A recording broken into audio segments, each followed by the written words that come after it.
Hello, my name is Josh. I'm from Melbourne, Australia, and this is my assignment for week 3. This is demonstrating automation in Cubase 5. So this is a track that I had already produced. It's a super ambient little number.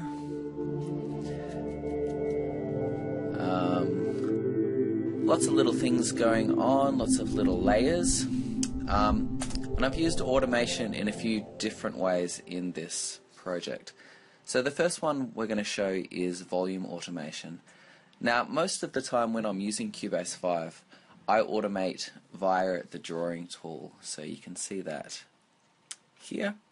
So if you grab a pen, you can draw it in. That's how I tend to do it. But of course that does correspond to the mixing board. So if we look at this particular track, which we call Reactor, and we play it from here and we watch it on the mixer, so if we find that channel, which is this one, if we press play,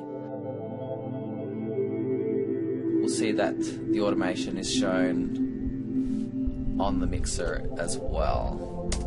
So just to demonstrate what we're actually doing there, this sound is kind of this little background twitchy little sound which gives the track a bit of movement and gives it a kind of uncomfortable feel, which I quite liked.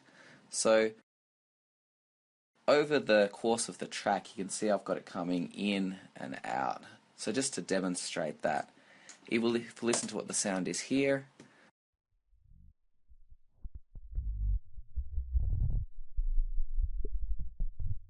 so just a glitchy little sound that I made using Reactor.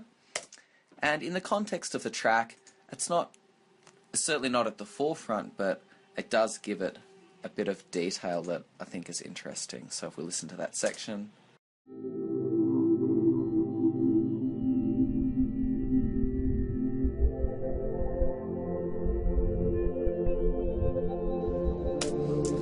okay, so the other kind of automation I've used a lot in this track is panning, and the example we're going to look at is on the vocal line, which is just here.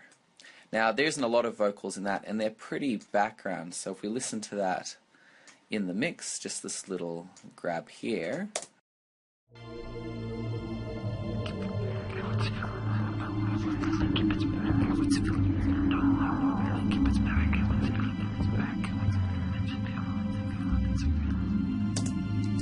so this is a technique that I like to do a bit, just to have, over the course of the audio track, which we see here, it crosses from the left to the right speaker, just to give a feeling of movement in the track. And that's something that I think in this particular kind of ambient, spacey thing can be very effective. So if we just solo that track and have a bit of a listen.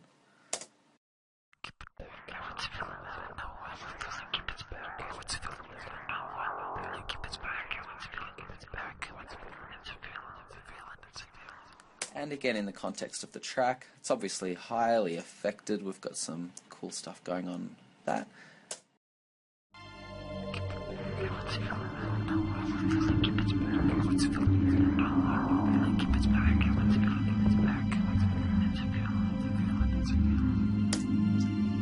And yeah, and I just like little details like that. And when I'm personally listening to a track, I like to listen to it in headphones, and that's the kind of thing I listened for. So yes, that's just a very brief example on how to use some automation in Cubase 5 on a track that I produced. So I hope this was informative and interesting, and I would appreciate your feedback. Thanks.